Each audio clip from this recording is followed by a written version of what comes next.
Wow, I bet there's tons of stuff out there that we could bring in and create a little archive with. And sure enough, over the last few months, I've hit up every one of these people, and they've all been very generous, and they've all given to us documents that go way back to the mid-70s. Teatro Libertad started in 1975, and some of the original members are here with us. Those of you who are originals, raise your hand. I'm going to say, Charlie was an original, so he's not going to get away with it. He's being shy. And more people are coming in. Have a seat. There's plenty of chairs, everybody. Can you see us, Pamelita? ¿Nos puedes ver? Yes, you can see us. Hello, Pamela. Hola, ¿cómo estás? Been a long time. 20 years, maybe. Okay, yeah. I forgot my cane. I told them all, if y'all talk too long, I'm going to get my cane and pull you off the stage. So, no, I'm not going to do that. Well, we're going to, first I have to thank people. We're here because there's been generous support provided by the Friends of the University Library. They've given us money to do exhibits and events. And you're all welcome to join us. You don't have to give a lot of money. All you have to do is say good things about the library to be our friend. But if you want to give us money and you have the means, we're more than happy to accept a gift in any amount. And there are Friends brochures up at the front table. So afterwards, if you're so inclined, please feel free to contribute. I'd also like to thank the staff of Special Collections, including my team leader, India Sparks. She's here. We have folks that set up the room today, including Trent and Lisa and, oh my God, I'm forgetting names. Morita and George and Amy and Jared. Without their help, we couldn't have this stuff. So please.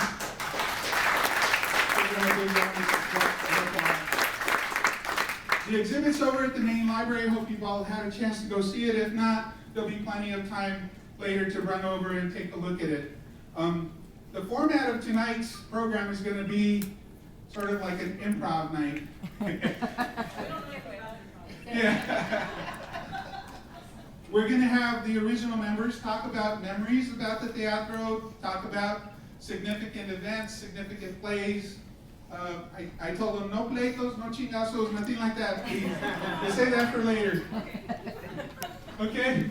So, this mic is live, and I'm going to put this mic in the middle here, and be civil, everybody, take turns, and we're just going to start talking, and in a few minutes, we're going to show you a clip from a video that was a play done back in 1984 called La Vida del Pobre. So we'll take a little break and do that, and then bring the panel back, and then have time for questions and answers, okay? I anticipate us doing this for about an hour, and then there'll be a reception. We have a lot of food, and we hope that you all can hang out with us and help us enjoy the rest of the evening. Sound like a plan? Yeah. All right, thank you, everybody. Okay, I think I'm going to get it started by giving the microphone to Barkley. Yes.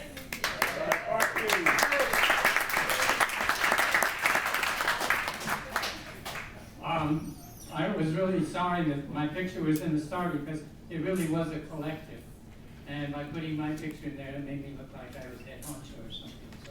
So my hat's off to respect everybody here on this panel, because I learned just as many things from this collective. It was very working class oriented, as they probably learned from me, which was more in terms of theater skills. I wanted to start out saying a couple things. I really congratulate you for putting can you all hear me? Yeah. For putting this together, and I really respect all of Teatro members who really kept good files. When I try to put things together, my wife's a historian, and she always berates me that I don't save things. And for me, looking for material was like looking for the Dead Sea Scrolls. So anyway, I wanted to, I think all of us have entered the teatro at different times of its stages of development. So what I say is more from personal experience, and maybe you all have different memories of different dates and different things, and that's part of what history is. It's trying to, at some point, bring it all together.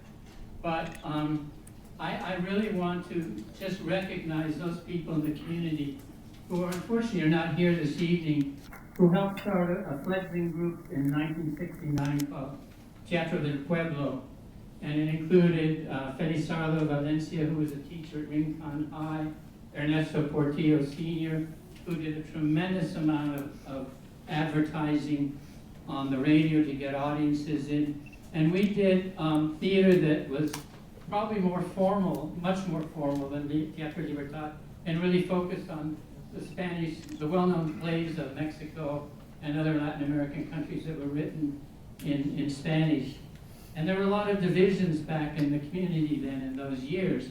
And I think that the division between Teatro del Pueblo and Libertad, which came later, helped in some ways to signify those divisions in the community. I was torn because I liked formal theater, and I knew that I had a lot to learn from about politics in Arizona, a lot to learn from what it was to form a theater collective. You don't learn that when you're studying theater in a formal drama setting in a university or college. It's considered less theater. As Micheline Keating once said, right? Sylvia, that we weren't theater. She was a critic and a citizen. And Sylviana said she was going to tear her heart out when I said that. Anyway, I'll shut up. But I wanted to give thanks to those people who supported the early Teatro del Pueblo, and some of the actors that did for a while work with us that are here in the room that are Sylviana, Arnold Palacios, and also then when Libertad started, there were a number of people in the community that supported this form of theater. And these included, let me go over their names, Lupe Castillo,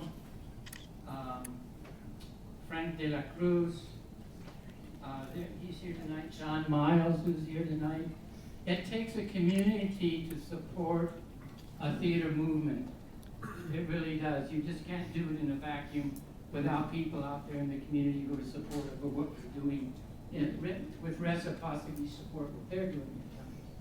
But I think it's really important to know when we write the history someday of Latino Chicano theater in Tucson, that we take in these different currents. For example, the people that started Teatro del Pueblo later formed Teatro Carmen, and did again brought in theater companies from the outside. And Chuck Tatum, Dean Tatum, former Dean Tatum was here this evening, did a whole series of Mexican plays at the Historical Society. So it takes all these currents to build a theater movement. They don't always stay active, but they need to be recognized. So I'll move on.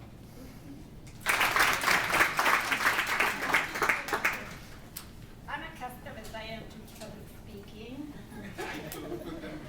Anyway, Margaret said everything I was going to say, so now I don't have to say anything. I just remember Teatro del Pueblo because that's the first time I had to wear only eyelashes. And, Put the mic closer. I was a hack, yeah? You know? It's on. Is it on? Yo No no está pagué. puesto. Sí está. Is the green light on? It's on. Okay. Just talk Just get it closer. Project. There. Anyway, we did.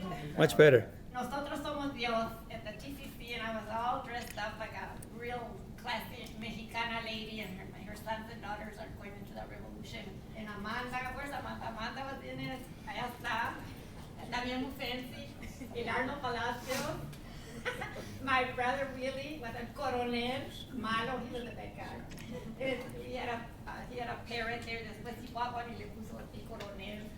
And then after that, I think we went outwards. We started doing barrio stuff. Willie and Arnold. And then they got me to do it también because they always needed a secretary vendida. Right? From other cities. So,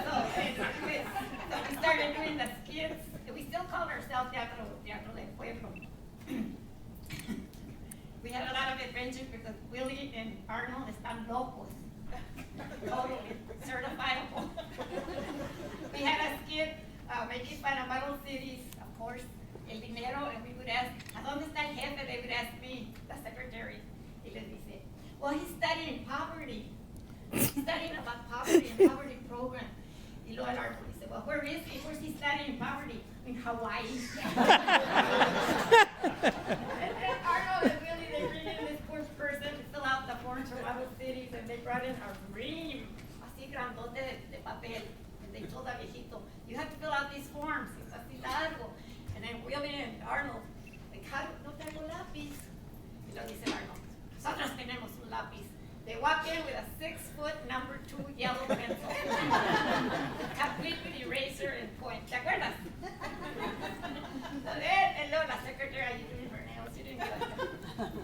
So then, from there, we didn't have material, so we went on to Luis Valdez's, all his actors. We did La Conquista de México, Los Vendidos, ¿cuál era el otro? Soldado Raso. Soldado. En La Conquista de México, we didn't have enough feathers. I was telling somebody, so éramos una pluma, here's why we're indios. We're gonna conquer Cholula, and we did a cha-cha, vamos a Cholula. So we did all of that. We were more than becoming más, learning más de la política here in Tucson. So comenzamos con, all kinds of things más de seducción, and that's all I remember. We had to improvise así en un momento, and somebody said, they're doing a raid at El Rio for they got the files y todo, but that was Libertad, and we said, oh, we're gonna do illegal aliens, y pusimos así antenas, y luego para hacer cucarachas con tortillas.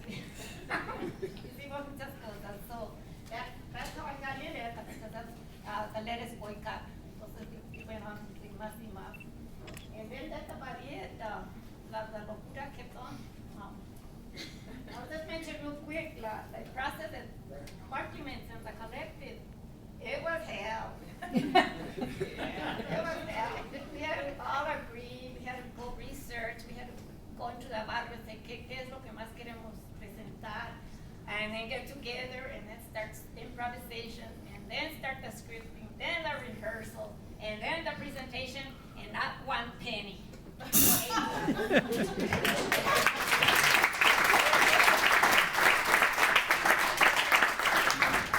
Well, I don't really know where to start. And I want to thank all of you. Gracias a lot of camaradas and for my teatro, this is where I met a lot of you people here, and thank you.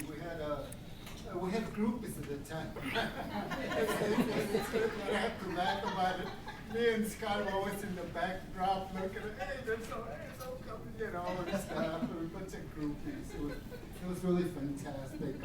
This is where I got my political education from teatro. I want to thank everybody who participated in teatro, because we had to read, we had to do a lot of research. I remember Linda Leatherman, her first day on the job, coming in, she wanted to be a teatrista, and so we handed her a book of Occupied America. You read this.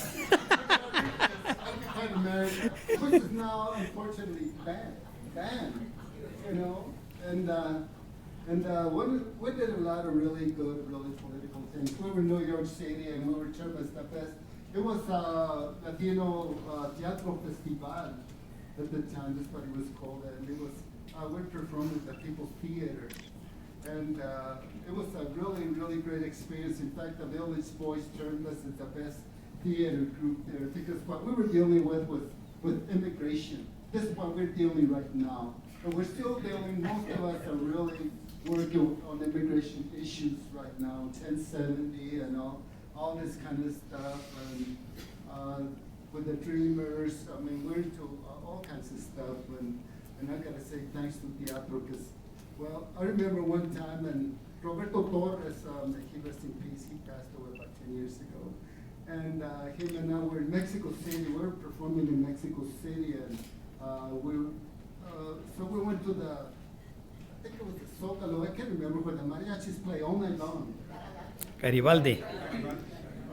Yeah, so and I'm standing there having a cerveza, me and Roberto having a cerveza. I said, please me, Roberto. I'm talking about what in the hell am I doing here in Mexico City? You know, doing teatro, you know, hearing the mariachis, a dream, you know, like, I never imagined when I was going to Pueblo, you know, very, very, very shy, and I still am.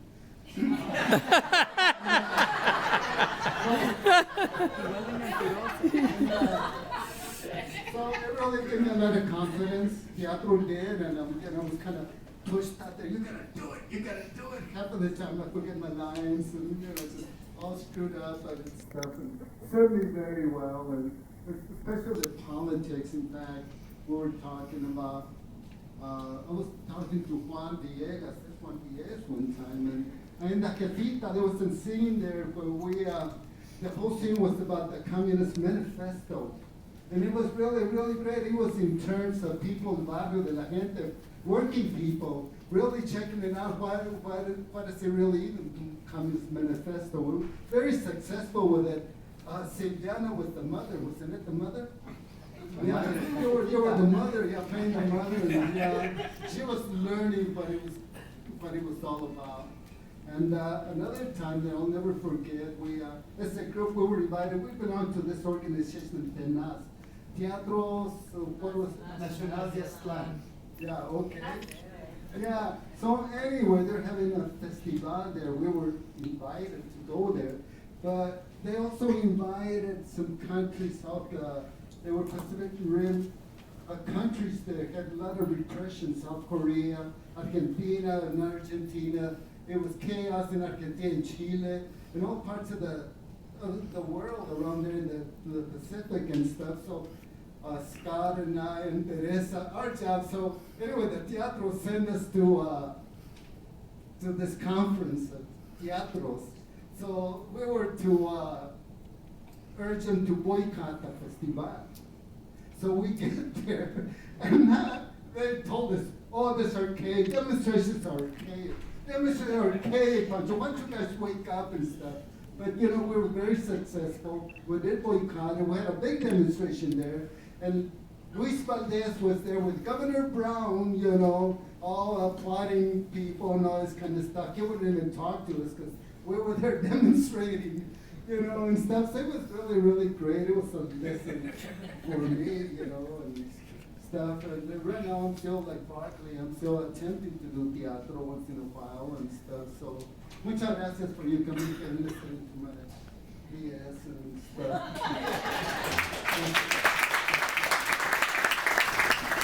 Doesn't seem like It's working, bro. Okay. Talk into it. Okay. Eso. I saw this group in California one time, Teatro de la Esperanza, doing, what is it, La Víctima. And I decided that I wanted to do that. And I came back to Tucson, and I saw these guys doing all this stuff. And I thought, I gotta get in there. I happened to know Barkley, and he invited me to the group. One thing that I brought to the group, everybody brought something different to the group. Like Barkley brought the technology, Teresa the beauty.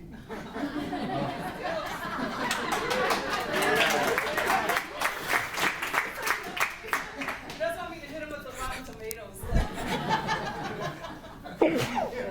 Sylvia, the ability to write funny, and I ended up doing the technical part. And I remember trying to teach Barkley and Sylvia how to roll cables. They just couldn't get it together. So, one of the things that I remember mostly about teatro is that we were so strict, so rigid about meetings. It was incredible. We couldn't miss meetings. And we had to be there on time and there.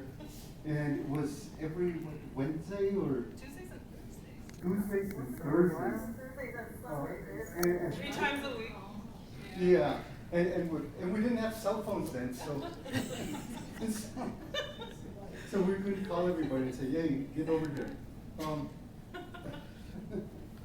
But to me, it was a great experience.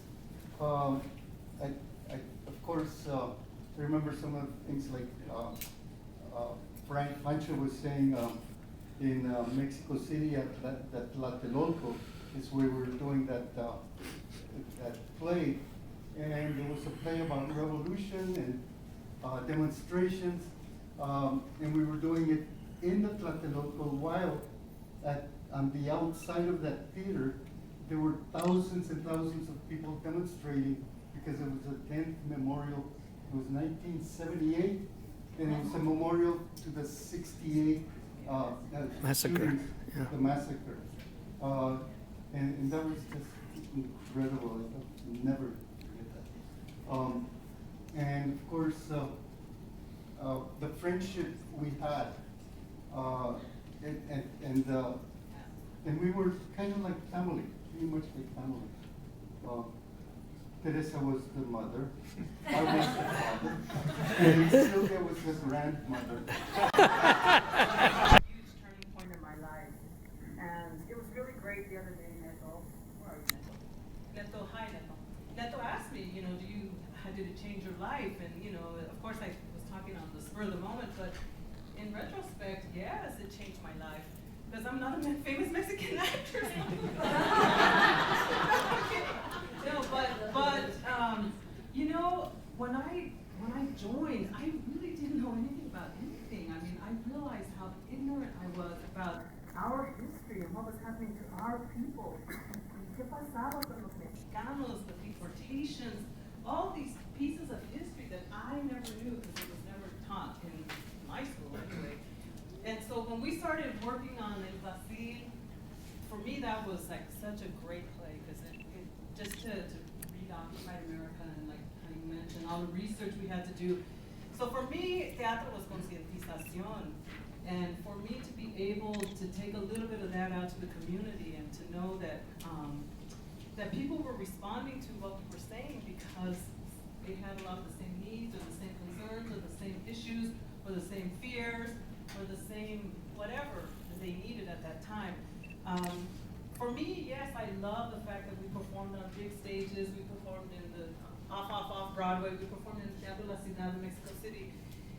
But I think for me, some of the more moving plays that I loved was being out in Los Files and talking to the farm workers and, just being con la gente, dándonos cuenta qué está pasando con nuestra gente. So for me, it was a huge concientización. And so it really did change my life. And the only reason I left teatro, I would have probably stayed with it till the end. I was fortunate enough to get hired to work at KOAT. And then I realized, well, I can use what I'm doing in television to help get the word out about certain things, to inspire, educate, help our community. And while we couldn't do that 100% of the time, because it's always, the big bosses or whatever, but we were able to do a lot of things, I felt. And thanks to the opportunities we had at KOAT, Doña Chona became, of course, a very popular part of Reflexiones, the show that we did for so many years. So, we were able to carry it on in a different way, but, we carried it on. And I just want to thank you, Bob, because I know that Juan and Bob kind of got together, and Panchito, and some of you, I don't live here anymore. I live in Seattle. I've been in Seattle for 9 years. I love it over there. I love the desert, yes, but I love Seattle too.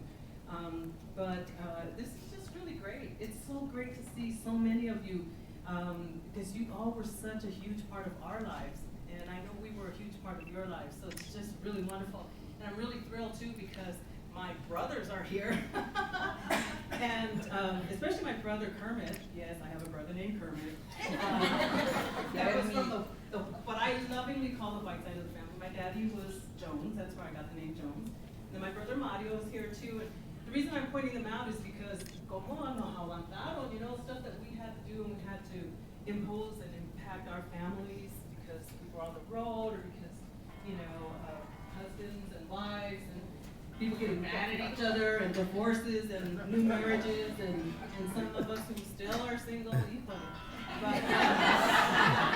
hint. But the reason I point out my brothers is because I know for a big part of our lives, my sister Pernella, of course, was in the group too. They really didn't get a chance to see as much of what we were doing. So I'm really thrilled that you guys are here to find out a lot about this stuff that you probably didn't know a whole lot about. But that's what teatro meant to me, mi concientización. Becoming the woman I feel that I am today is really thanks to all of you guys and having the opportunity to be part of this, what I consider a very important part of our history here. So,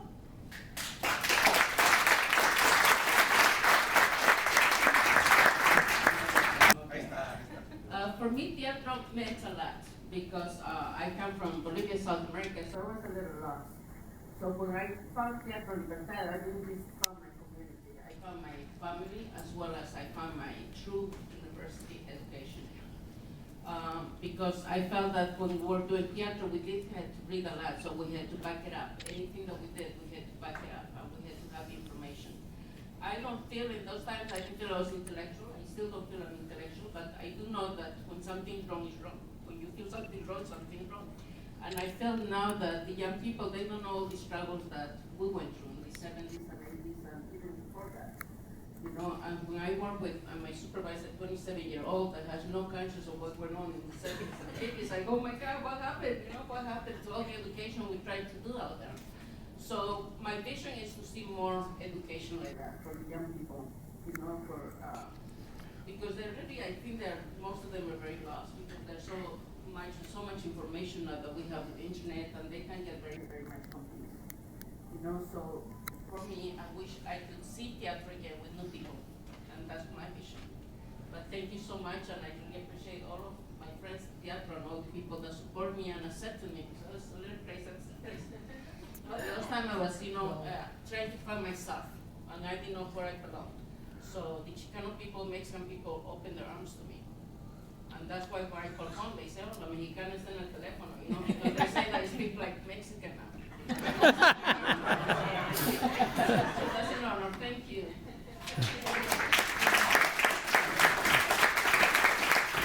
Actually, like my wife has stood by me all the times I did teatro. All right.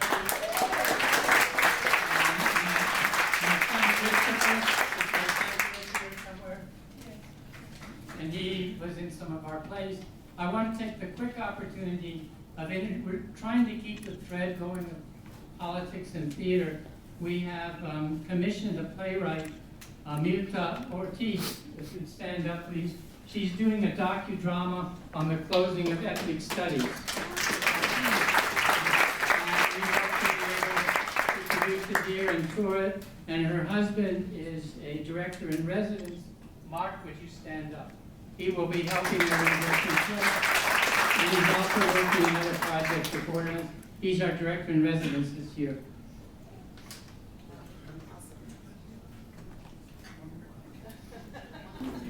Here with us, there's Pernilla and Scott Egan, and there's Bruce Wheeler, and let's see who else. Juan Villegas, Jean McClellan. and who? Jean McClellan, Gilbert Cohen. Why don't you all just stand up? Yeah, because that's all the people just stand up.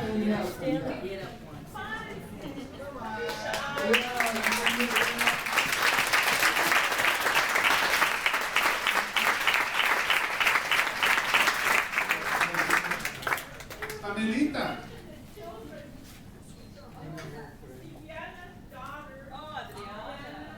Was amazed that she started out being the player of Racine, and later on she was the managing executive director and the business person when she grew up and brought up her babies in the office there.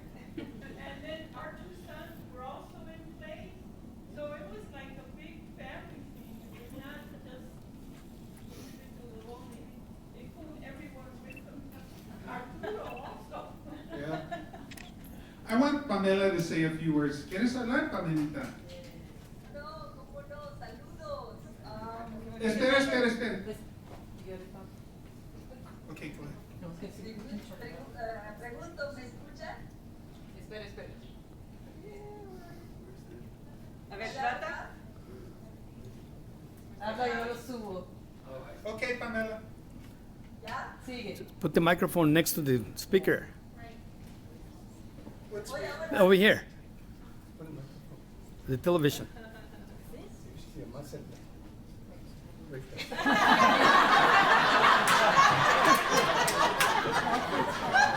Okay, Pamela.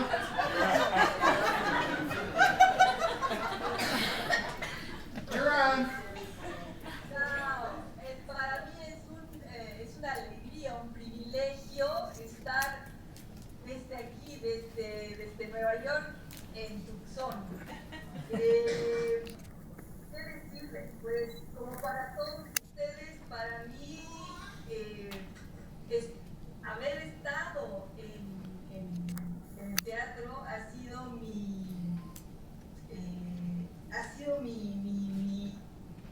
o sea, he podido canalizar mi anti-imperialismo en un lugar donde yo no conocía que había tan linda gente, ¿no? Y la primera vez que yo vi a Teatro Libertad cantando con toda la energía del mundo la plegaria, o sea, empezando, ¿no?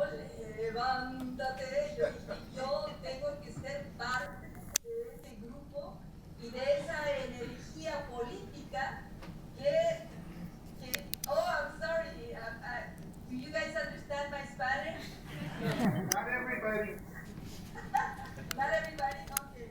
But anyway, my political energy came alive again in Tucson, Arizona, through Teatro Libertad, and I really thank you for that, because you, as for Liliana, you became my family. Although I was a second generation theater person, you became my home, and from that home I was able to do the politics, but also to really have brothers and sisters who were in the same page as I was, and it was really neat, wonderful to learn from each other. We were always, especially with La Vida del Cobre, we were always pushing for our agendas, right?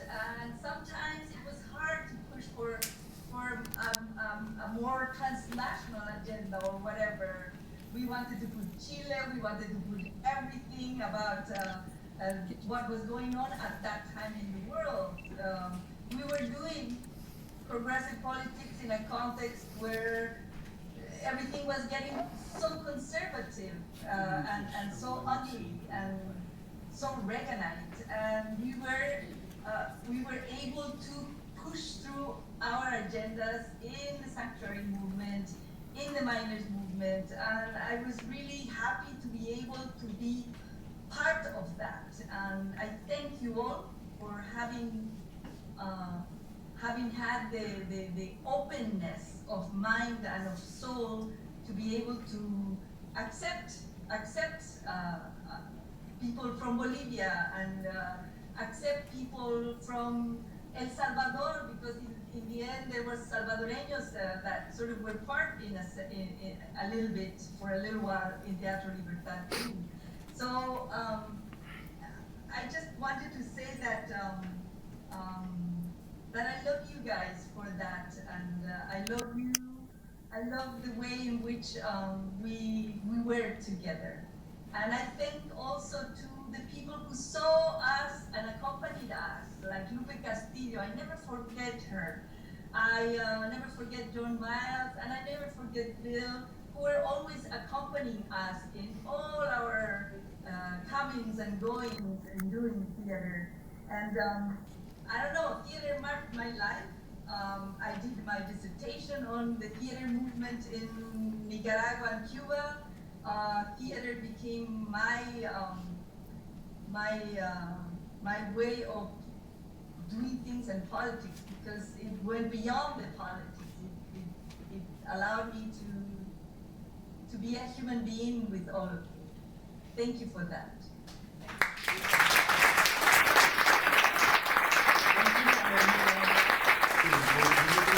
And his two sons, Pat and Tom. This became the beginning of essentially a 5-year legal process. I was covering it pretty much from day one, after about a year or two of going through legal briefs and interviewing these people over and over, I got a call from Barclay. This is probably 1978, 79. Do you still have the trial transcripts? Yes, I do. Could we borrow them? Sure.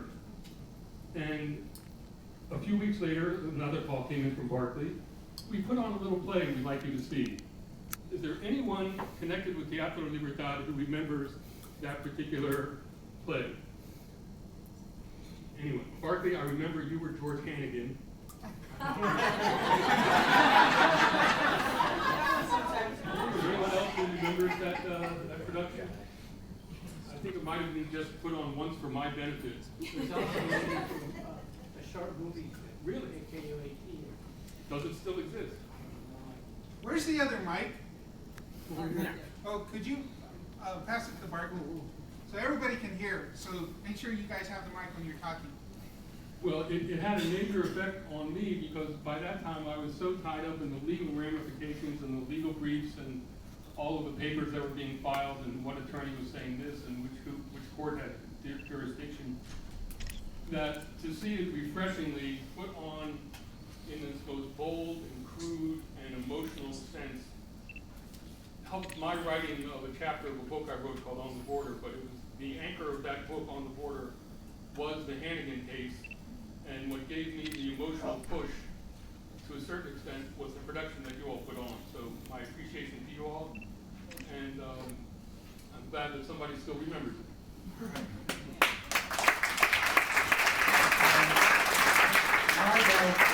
Margot Cowan, who's over there, may have worked on that, and also Isabel Garcia. They may be good resources for you to talk to. I should add that an electronic digital publishing company in Spain next month is bringing out that chapter of On the Border, of this event that took place almost 40 years ago. It will be available in Spanish to the public in digital format. Thank you, Tom Miller. I know a lot of you are worked with the theater from the beginning, including Frank and Isabel and Lupin. But who wants to talk next? One of you guys. John, you want to say something? Come on, John. I remember back in the mid-70s, I was working, a lot of us were working with the United Farm Workers boycott here in Tucson, and we were doing a guerrilla theater, and we would get together in John and Nancy Makoviak's backyard and, drink beer and just, have a good time. But in all seriousness, we would plan to do a play or performance in a mall, and I think at that time there was only one mall. I think it was the Elcon Mall. So we would go there with rotten vegetables and hose and farm worker clothes, and John Makoviak would stand or go around the mall and start yelling, "Attention everyone, attention, there will be a play in the mall here in 5 minutes." Well, people came out of the stores, and of course security came. Nancy Makoviak went and dealt with them, and our play was only like 5 or 10 minutes, and by the time the police got there, we were gone, and of course we left all the old vegetables there. We did this in front of some markets too that were carrying non-farm worker letters. But out of this, we had a lot of fun doing it. But one time in Makoviak's backyard, Barclay shows up, and I think Teresa was with him, and they were going to show us how to act. All in one answer. We thought we were pretty good actors. But so it was kind of funny, all the exercises we had to go to. So I was a part of it back then in the beginning, and I knew with all this practicing and rehearsals, it was going to take a real commitment. Started out like 1 day a week, and then it went to 2 days a week, and then I think it went Tuesday, Thursdays, and Saturdays. And I wasn't prepared to make that commitment, but I was prepared to, when they were going to do a play in the park, to go there and help set up and do various things that required, non-rehearsal activities. But it was, I really enjoyed it, and I'm so happy to see a lot of the people who participated, in it in the early days. And I'm sorry that John and Nancy Makoviak aren't here too, because they were the ones that really got it going. And we were kind of copying Teatro Campesino. He's a farm worker theater group that would do these kind of things. So it all evolved, the Teatro Libertad all evolved basically out of that.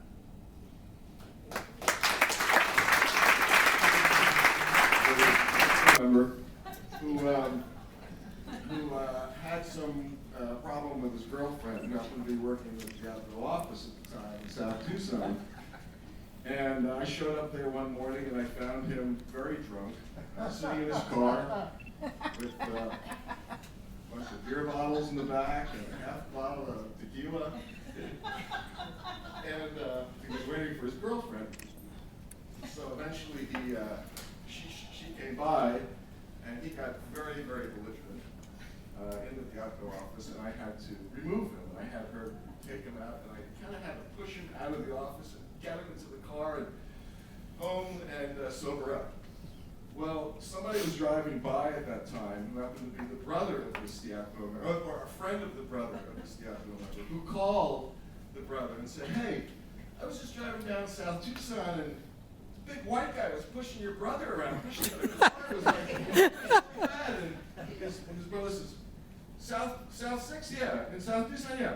That's Teatro. They're always fucking doing the street view.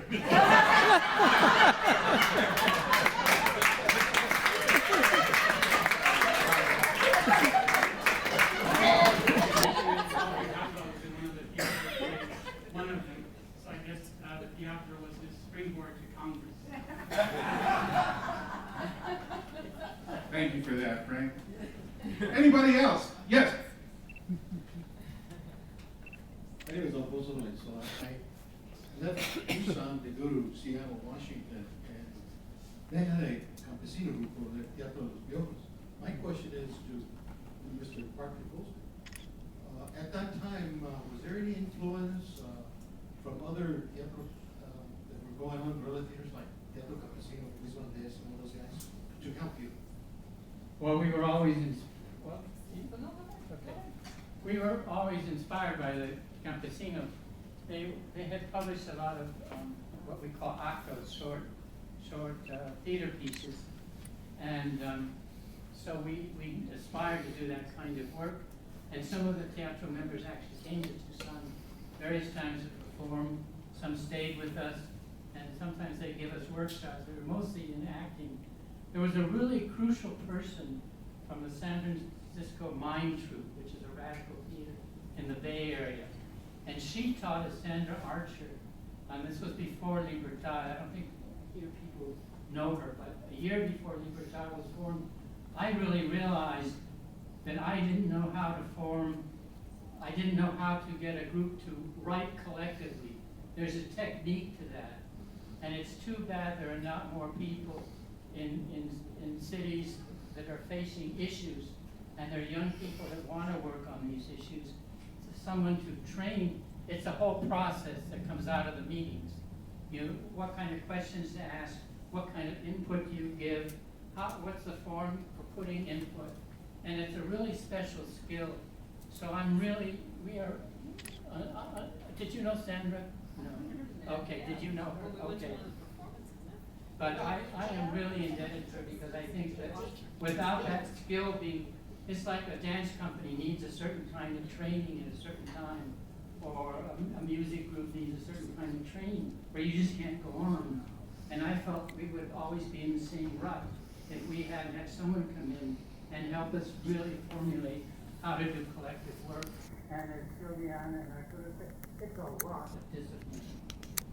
I remember, Sylviana, you were really wonderful because we had this kind of discipline.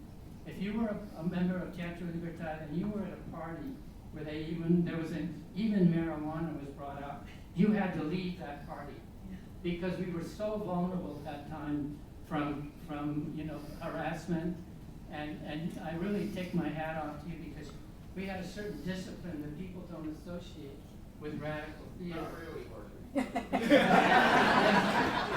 did. Maybe after I left. But I think we did that, Sylvia. I think we did that. And there's a reason they left the room.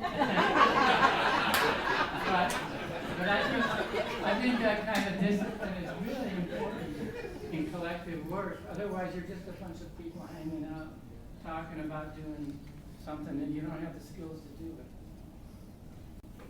Any other questions? Very, very strict discipline. And I want to just say something that they did. We had to perform in San Diego, and of course I was a calavera because I was the thinnest, yo creo.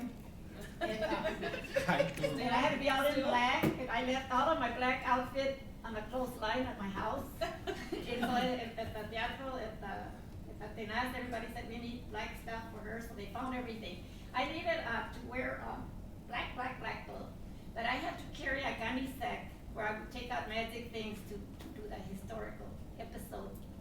And my gunny sack disappeared. And every morning we would get this little lecture from Jorge Huerta saying, there's no liquor on the campus allowed. There's no liquor, no liquor. Every morning, and I'm still missing my gunny sack. Later I find out that they would drive out Scott, Pancho, and they would take my little gunny sack and come back with a beer. So that, but I just want to add for the collective process that we had to improvise instantly, I think, when we were trying to come up with our script. The first time that Scott was a priest, we were doing the Brexit and the mother, La Jefita, and Scott's a priest and Pancho's there. We ad-libbed half of the time, so Scott right away wrote, we will now learn about sin. S-I-N, and Pancho right away said, sin papeles!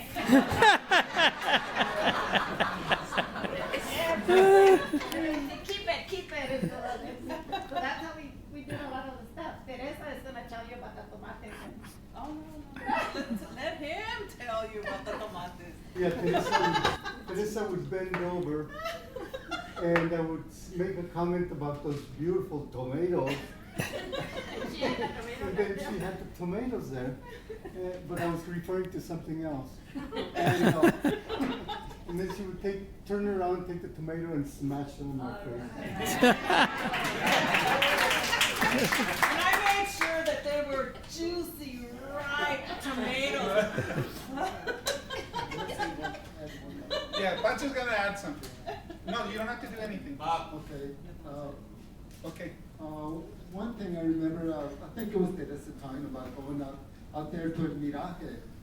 And there was a lot of organizing that documented there in El Miraje and stuff. So we went there to perform at this community center one night. And the owner found out, so they said, no, they turned off the lights. So what we did, we found a post. Well, we found the light by the side of the road. And we set up camp there, and the campesinos come out, and they put their headlights on, so we could perform. And this is the way we perform without no electricity and stuff. And it was really, really great. And, it's just a fantastic job with it there.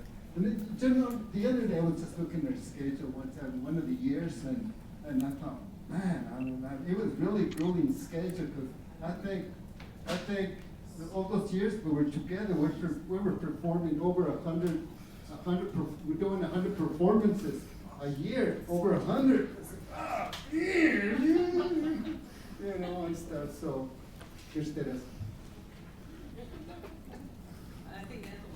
I have a two-part question. One, again, Bob, muchas gracias for this presentation.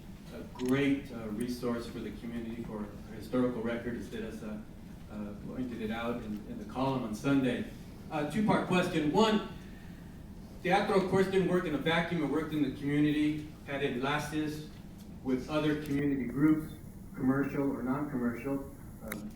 Teatro came on to KXCW, and put on some productions, further disseminating the work. So one, if you could talk about the connections you had with community groups to get Teatro out into the community, and two, what challenges did the group have in getting out to community? Were you ever suppressed? Were you ever chased off a stage or a school or a park? Because it sounds, what we're hearing right now, it was really wonderful and beautiful, and it was. But we all know in the 70s, as today, the oppression was great, and there were tremendous obstacles in Teatro being able to get the plays out to the people.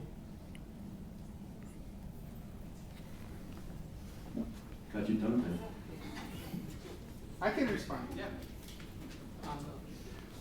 I was a member from 1983 to 1984, and we were invited to perform at the Foothills Mall. It was some Tucson Festival of the Arts or something like that. And I guess they didn't really know who we were. So we started singing Union songs. We're going to roll the Union on and Solidarity Forever and all that. And all of a sudden you hear the click of high heel shoes. Here comes the manager, the building manager. And sure enough, she goes, "You have no right to be here." "Yes, we do. We were invited." "No, get out." And we were thrown out of the Foothills Mall. That was a wonderful day. But I'll let the others talk about community connections. I was only with the group for 2 years, and by the time I joined, they had already been active for 8 years. So I was a newbie, and very fortunate to be a part of this. Teresa, you want to add anything, or Barkley? Well, when we first started Teatro del Pueblo, the two local papers put a tiny little article in. It was the first time Spanish-speaking theater had been done in Tucson in decades and decades. And all we could get out of them was 2 or 3 little lines somewhere in the paper. So that it's changed now. There is a lot more support. But I must say that there are other forms of, quote, it's not direct censorship, but it's a feeling particularly from the corporate part of this country to not support something like Borderlands. I mean, that it still continues. It's very subtle, but it's there. It's not there from foundations or state arts agencies, but it's there from corporate America. We don't get the sponsors that a lot of the other theaters get here. We just don't. And I've sat with them, you know, and talked to them, and some of them are very honest. I don't want to tell you who they are. But it still really exists a lot. Okay.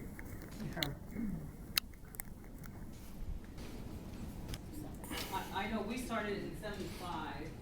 I left in like 86 and 90? 90. So from 75 to 1990. Any other questions? Yes, Canada. Love you all. You laid a lot of foundation for a lot of us who are still doing theater in the community, and I thank you with much respect. Just take us a little tour of some of the locations of where you rehearsed. Where we talk about South Tucson, if there's a building that's standing there now, which one is it? So that we can get sort of a sense of, and take us there, of what the rehearsal was like, what venues you were performing in, what venues got kicked out of, so on and so forth. Well, I know for many years we were at the Rio Neighborhood Center. But did we start at, is that where we started? No, Pueblo. We started at the Mormon Tabernacle Church. Oh, that's right. That's right. Yeah. Just for a little bit, right? Yeah, I think Marco got us in there. Look at that, this smooth lady. Yeah, that's where it started. And these are hard questions to answer. But if I could just follow that, the Pueblo Neighborhood Center really kind of became our home. The Pueblo kind of became our home because for a number of reasons. But it was still always a struggle. Getting our rehearsal space was always a fight. They would schedule something and not tell us. I mean, it was not always easy to find rehearsal space. But El Pueblo finally kind of made a home for us to rehearse. No, I was going to add just what you were asking earlier, Neto. You know, I was fortunate enough to be one of the few paid staff members because I was helping write grants and getting some grant monies, very, very limited, but I think I was so engrossed in that, gosh, you know, I'm trying to remember what other community connections we have. We obviously must have. I remember when we started performing at some of like the community colleges, and when they first started actually offering us money, it's like, oh my God, they're gonna pay us for this. It wasn't a whole lot of money, but we were able to get a van. We were able to, start producing some publicity materials. But as far as, the rehearsals, yes, going back to what we were talking about earlier, the whole collective process, habían unos pleitos también, and just, trying to keep everything in line and, Barton with his expertise and making sure that it made sense, in terms of how the play was being written. And God, it was just great how we all really did learn from each other, and there was just so much sharing. And here and there too, but it was an incredible experience. Dr. Bartholomew. I'm part of the theater group, and then also once you were in it, what inspired you to stay in it and keep going with it?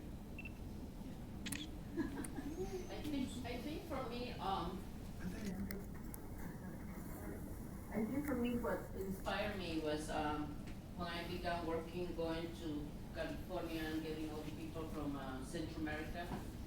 And then when I met Teatro Libertad, inspired me because, as I said earlier, when you feel something's wrong, something's wrong. So you don't have to be an intellectual to know that.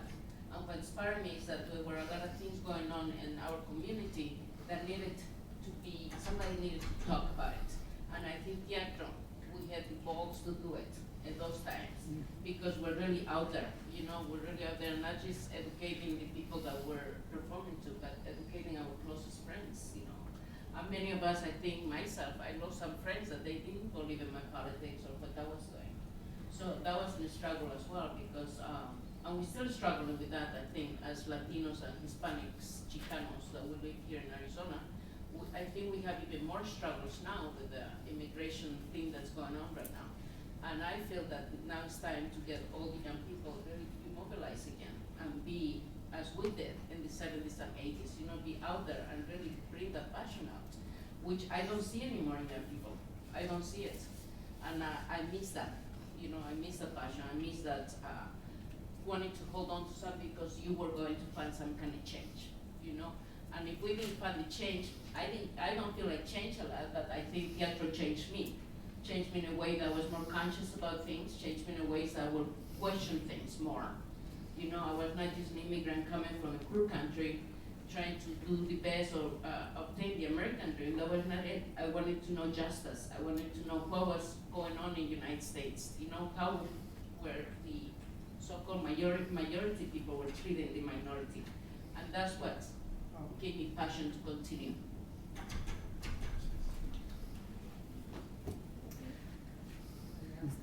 Okay, we're gonna have a duet here.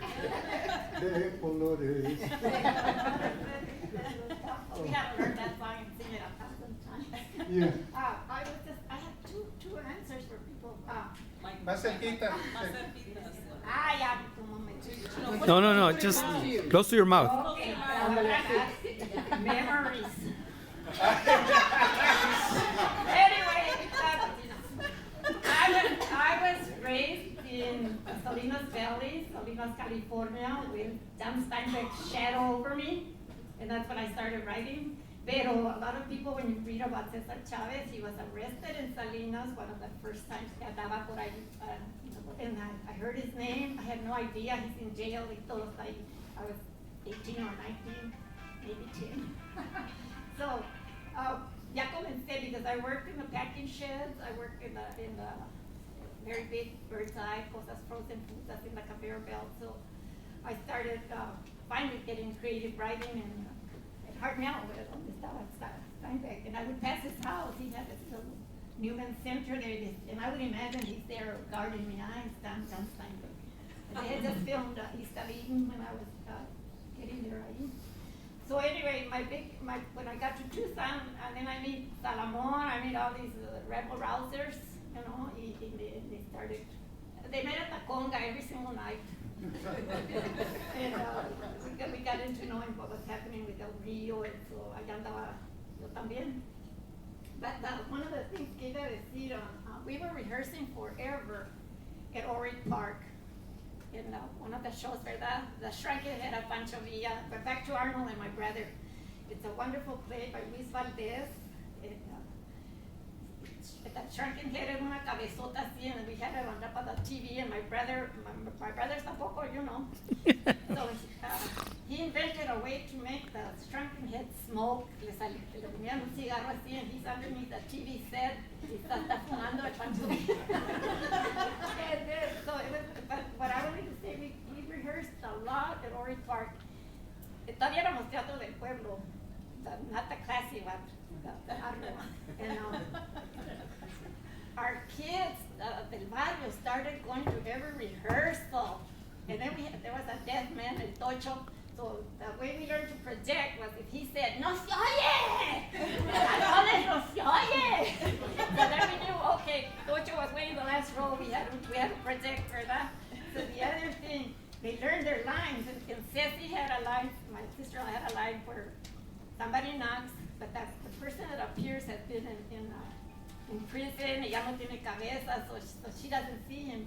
So her line was, "It's nobody." She kept saying that, ¿te acuerdas? "It's nobody." So when we're performing, then they knock on the door, she opens the door. The audience said, "It's nobody." And that's the time came. I said, "Oh, well, we had to," and my brother decided we did our Christmas show, and he decides he's going to bring, a donkey that brings in Mary and Jesus. And the stupid donkey wouldn't climb the steps. He had to come up on stage, and my brother's jalando, so anyway, we did rehearse a lot at Orange Park. We had another, remember the actor we had to do, the Butterfield route was gonna knock out Barramita. And so Barkley brings in this man that could do puppets. We did a Butterfield monster, you will remember, like 6 foot. Then we couldn't get him out of the building. It was all chinito right across from Davis. Yes, that Butterfield monster, we were saying, very. Y pasa el tren, here comes the train, which is the biggest thrill in Barramita, to see the train go by. And she drops off the window. So anyway, I just wanted to say, we did rehearse wherever we could. Okay, we have one more comment, and then we're gonna go have food, okay? I just wanted to mention that we were not alone doing this. There were the TENAS, the Teatros Nacional de Aztlán organization, that we would have festivals every summer, and somehow we found the money to be able to get over there and spend a week or two watching other people doing theater. There were theater companies from South America where they were actually being persecuted. There were people in theater groups in California that were kind of coddled by the state with lots of money and everything in between. And we were able to feel part of a larger community at the time. And I think that really helped shape the way we felt, the way we were doing things. Sometimes we would be angry at them, and sometimes we would like what they did, but they were there for us to interact with. I just want to say that. Pamela teaches in New York. Pamela, you at New York University? Yes, New York University. All right, thank you, Pamela.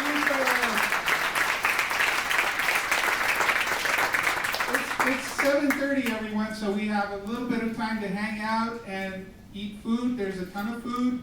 Don't forget to go next door to see the exhibit if you haven't seen it. You go through the main doors to your right, just past the stairwell, and you'll see the exhibit on Teatro Libertad. Let's give our panelists a big hand.